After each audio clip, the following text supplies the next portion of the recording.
I never really loved you, he admitted, so I sold his prized car collection. The words still echo in my mind, bouncing off the walls of my skull like a stray bullet. 5 words that destroyed 5 years. 5 simple words that changed everything. I remember the moment with perfect clarity.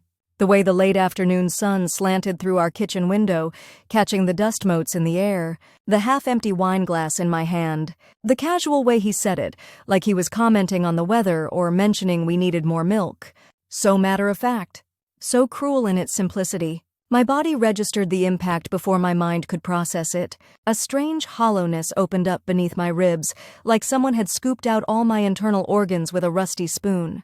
My fingers went numb around the stem of the wine glass. The world around me seemed to blur at the edges, colors bleeding into one another. I've tried to reconstruct the conversation that led to that moment. We were discussing our future, or what I thought was our future. Plans for the house renovation. Maybe children someday. Normal things that couples who've been together for 5 years talk about. Then something in his expression shifted and he just said it, like he'd been holding it in for so long that it simply slipped out, a confession he couldn't contain anymore. The irony doesn't escape me. While I was planning our life together, he was apparently performing in some elaborate charade. Every "I love you," a carefully crafted lie. Every kiss, every shared meal, every night spent wrapped in each other's arms, all part of some extended performance. I didn't cry immediately. That came later. In that moment, I just felt a curious sense of unreality, as if I were watching myself from a distance. I heard my own voice asking questions. Calm, reasonable questions. When had he known? Why stay if he didn't love me? Was there someone else? His answers blurred together, meaningless noise. All I could focus on was the way he kept checking his watch, like he had somewhere more important to be, like demolishing my entire world was just an inconvenient errand to run before dinner. That night, after he left, to give me space, I wandered our house like a ghost. My fingertips traced the edges of the framed photos on our walls. Photos of us smiling, his arm around my waist, my head on his shoulder. Had his smile been forced? Had he been counting down the minutes until the camera clicked so he could drop the act? The bed felt too big, too cold. I lay awake, staring at the ceiling, my mind replaying every moment of our relationship, looking for signs I'd missed. The tears came then, hot and relentless. My body shook with sobs until my ribs ached and my throat felt raw. Eventually, somewhere around dawn, I drifted into a fitful sleep. Morning arrived with brutal clarity. The sun streamed through the windows we'd picked out together, illuminating the life we'd built on a foundation of lies. My eyes felt swollen, my head pounded, but something else had taken root alongside the pain, a small, hard seed of anger. I made coffee, mechanically going through the motions. As I stood at the kitchen counter, my gaze drifted through the window to the detached garage. Even from here, I could picture what was inside. His precious babies. 6 vintage cars, each more valuable than the last. A 1967 Shelby GT 500, a Ferrari Dyno, a Mercedes 300 SL Gullwing, an Aston Martin DB5, a Porsche 356 Speedster, and his most recent acquisition, a Jaguar E-Type, a collection worth millions, painstakingly acquired over a decade. I remembered how he'd talk about those cars, the way his eyes would light up, his voice becoming animated in a way it rarely did when he talked about us. How he'd spend entire weekends tinkering with them, polishing them, taking them for careful drives along country roads. These cars are an investment, he'd say. They only appreciate in value, unlike me apparently. 5 years in, and I'd depreciated to worthlessness. The seed of anger sprouted its first leaf. He called later that day, said he'd come by to pick up some clothes, then give me more time to process. His voice sounded tired, burdened, as if he were the wounded party. I agreed, my voice emotionless. Inside, though, something was shifting. The numbness was receding, replaced by a clarity I hadn't felt in years. When he arrived, I watched him move through our house with new eyes. The casual ownership with which he collected his things. The careful way he avoided looking at me directly. The keys to the garage that he placed on the kitchen counter before leaving. "I'll come back for the cars when things settle down," he said. Not a question, a statement of fact. I nodded, saying nothing, but my mind was already racing ahead, making connections, formulating possibilities. After he left, I picked up the keys. They felt heavy in my palm. Significant. I walked slowly to the garage, each step more purposeful than the last. Inside, the cars sat in perfect formation, gleaming in the dim light. He kept them immaculate, protected from dust under custom covers, each one tracked with a maintenance log more detailed than any medical chart. More care than he'd ever shown for my emotions. I ran my fingers along the hood of the Shelby. I'd never been allowed to touch them before. Too valuable, too special. He'd taught me to appreciate them from a distance, to understand their worth without ever feeling connected to them. The second leaf unfurled on my anger. I had access to the one thing he truly loved. The thing he had prioritized over every anniversary, every birthday, every weekend we could have spent together. While he'd been faking his feelings for me, his passion for these machines had been genuine. I didn't make the decision all at once. It grew organically over the days that followed. While he gave me space, I began to research vintage car markets, auction houses, private collectors, the legal implications of selling property during a separation, the car titles, all in his name individually, acquired before our marriage. The house, in both our names, purchased together 3 years ago. I learned more about cars in those 2 weeks than I had in 5 years with him. I learned about provenance, about matching numbers, about documentation and restoration quality. I learned the language that would let me talk to the right people. Most importantly, I learned about Marcus Henley, a collector in Dubai who had been pursuing my husband for years, desperate to acquire the Shelby specifically. My husband had always refused, hinting that someday the price might be right, stringing Marcus along just because he could, because he enjoyed being chased, being wanted, being in control. Another familiar dynamic. The third leaf emerged, and my plan took root. I contacted a lawyer first. Discreetly, I needed to understand my position. We weren't divorced yet, not even legally separated. Just taking time. As he put it in his increasingly infrequent messages, checking if I was doing better. The consultation confirmed what I'd suspected.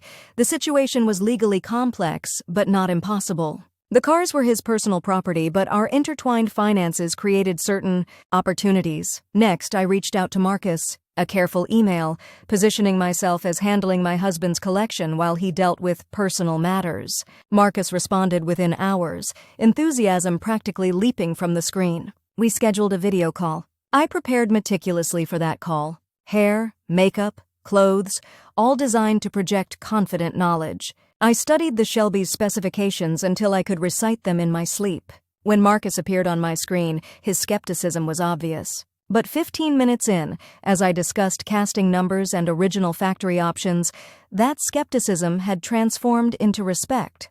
"Your husband never mentioned you were so knowledgeable about the collection," he said. My smile didn't falter. "There's a lot my husband doesn't mention." By the end of the call, Marcus and I had an understanding. He would fly to the States the following week. If the cars met his expectations, we would discuss terms. That night, I slept better than I had since the confession. The hollowness inside me was filling with something new. Not happiness, exactly. Something cooler, more focused. Purpose. My husband called the next day. Wanted to come by the house again, collect more things, asked about his babies. In that joking, not joking way he had. I kept my voice neutral, told him everything was fine. The garage was locked up tight. The cars were safe.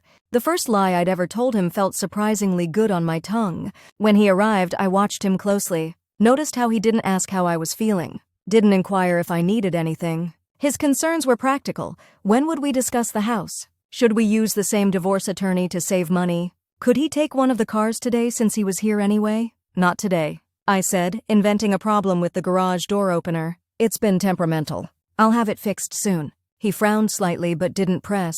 Clearly, he thought he had all the time in the world. That I would wait patiently, accommodating his schedule as I always had. The fourth leaf unfurled. My anger blossomed into resolve. Marcus arrived on a Tuesday earlier than expected.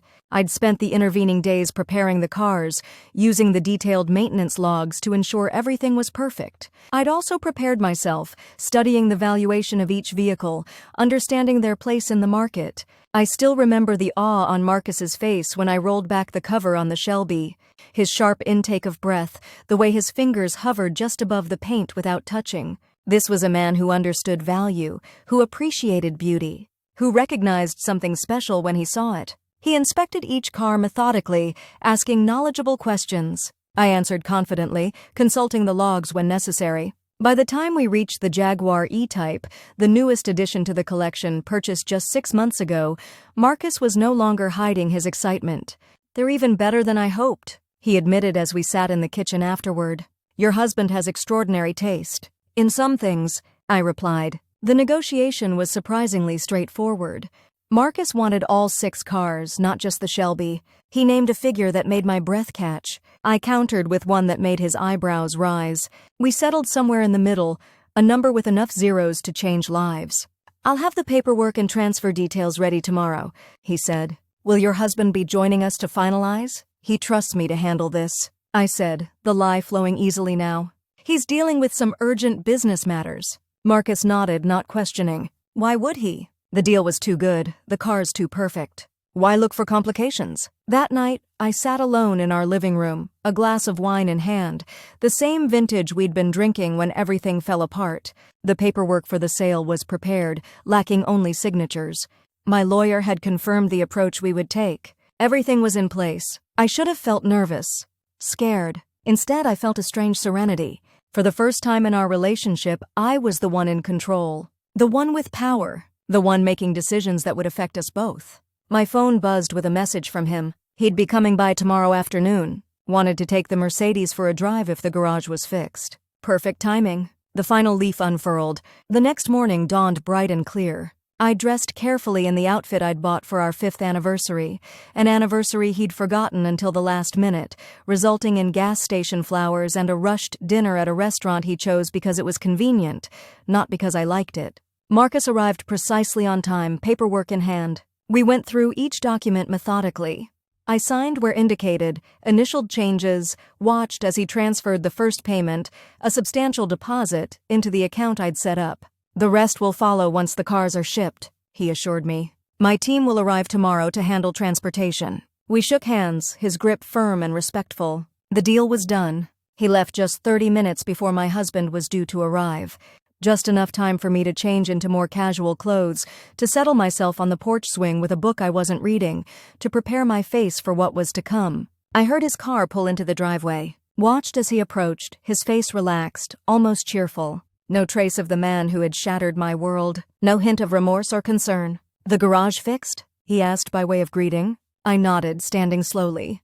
"All taken care of." I followed him to the garage, my heart suddenly pounding in my chest. Not from fear. From anticipation. When he opened the door, the silence was absolute. Where 6 pristine vintage cars had stood, there was now only empty space. Clean concrete floors, bare walls where memorabilia had hung. I will remember his face in that moment for the rest of my life. The confusion that transformed into disbelief. The disbelief that hardened into shock. The shock that melted into something approaching panic. He turned to me, his mouth opening and closing without sound.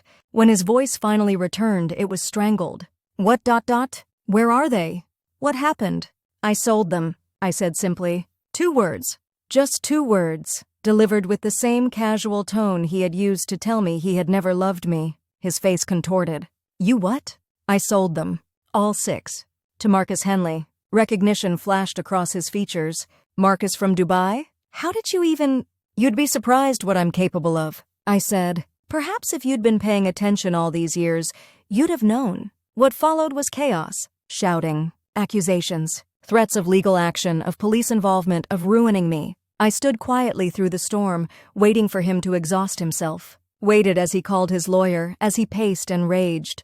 When his lawyer clearly delivered news he didn't want to hear, his fury redirected toward me with renewed vigor. "You had no right. Those cars were mine. They were worth millions." "Yes," I agreed calmly.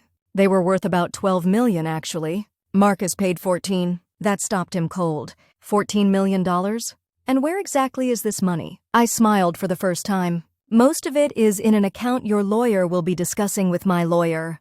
As for the rest," I reached into my pocket and withdrew a folded paper, holding it out to him. He snatched it, unfolding it with shaking hands. His eyes widened as he read. It was a receipt for a donation made in his name to a women's shelter. A donation of $1 million.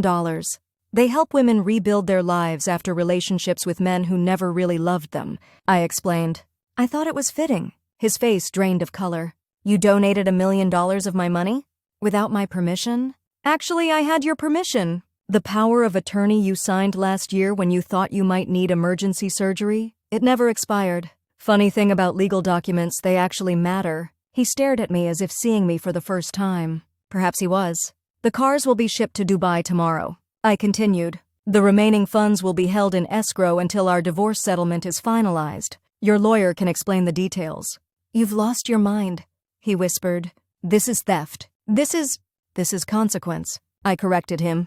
For 5 years of lies? For taking the best years of my life under false pretenses? For making me believe in something that never existed? I stepped closer, close enough to see the tiny flecks of gold in his brown eyes. Eyes I had once thought were so beautiful, so honest. You took something priceless from me, I said softly. So I took something priceless from you. The difference is you can buy more cars. I can't buy back those years. I turned and walked toward the house, each step lighter than the last. Behind me, I heard him calling my name, his voice cracking. I didn't look back. Inside, I poured myself a glass of water and sat at the kitchen table. My hands were steady, my breathing even. The lawyer had been clear. What I'd done existed in a legal gray area. The power of attorney gave me certain rights, but there would be challenges. The donation might have to be returned. The sale might be contested. There would be messy legal battles ahead. But in this moment, none of that mattered. For the first time since he'd uttered those 5 devastating words, I felt something close to peace. My phone buzzed with a message from Marcus. The transportation team was confirmed for tomorrow. Everything was proceeding as planned. I replied with a brief acknowledgement, then set the phone aside. Through the window, I could see my husband still standing in the empty garage, staring at the spaces where his precious cars had been. His shoulders were slumped, his posture defeated. I recognized that posture. I'd worn it myself for 2 weeks after his confession. Some might call what I did vindictive, extreme. Perhaps it was. But as I watched him finally experience a fraction of the loss I had felt, I couldn't bring myself to regret it. I never really loved you, he had said, but he had loved those cars. And now they were gone, just like the future I had believed in. Outside, he finally turned and walked to his car, his everyday driver, nothing special or valuable. He got in without looking back at the house. The engine started and he pulled away. I didn't know if I would ever see him again. Didn't know what legal nightmares awaited me. Didn't know if the hollow place inside me would ever fully heal. What I did know was that for the first time in 5 years, I had acted with complete honesty, had shown my true feelings, my true capabilities. The sun was setting now, casting long shadows across the kitchen floor. Tomorrow would bring complications, consequences, challenges. But tonight, in this moment of perfect stillness, I allowed myself to feel something unexpected. Not happiness, not yet, but possibility. A future shaped by my choices, not his lies. I raised my glass in a silent toast to the empty garage, to the missing cars, to the woman I was becoming, to the truth, however painful, however costly, to starting over.